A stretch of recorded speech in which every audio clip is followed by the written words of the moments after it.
Avui vinc a presentar-vos les caixes d'àlbums il·lustrats multimodals des d'una mirada d'infantil. La creació d'aquesta caixa ha sigut gràcies a l'acompanyament i formació per part del grup Literart de la Universitat de València. Aquestes caixes són una ferramenta molt important per a infantil, ja que no sols ajuden al foment lector, sinó ens ajuden a adquirir millor la lectoescriptura, ens ajuden també a treballar la creativitat i, sobretot, i molt important per a nosaltres, a treballar les emocions.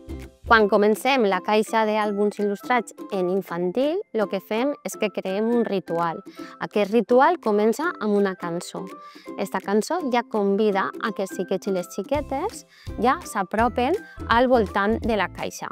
En aquesta caixa comencem amb una botella sensorial que, mentre cantem la cançó, ells la van passant, o amb el mocador de Waldorf, que ja ens ajuda a arribar a aquesta calma, ja concentrar-nos en aquesta escolta activa. Les mestres se saben el conte per a poder narrar-lo, no van llegint-lo, sinó que van passant les fulles. I en aquesta narració el que anem fent és que anem manipulant i anem contant el conte de manera sensorial. I ja, per últim, i el més important, seria que els xiquets i les xiquetes poden tocar, poden tornar a narrar el conte, poden agafar la caixa i deixar-la en el seu ambient i fer ells després de contar contes, i això ens ajuda moltíssim a que els xiquets i les xiquetes estiguen més motivats cap a la lectura.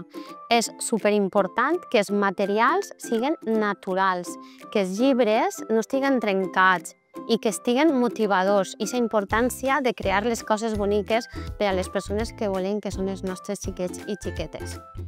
Loris Malaguchi deia que la girafa estava enamorada, però tenia el cap tan lluny del cor que no ho sabia.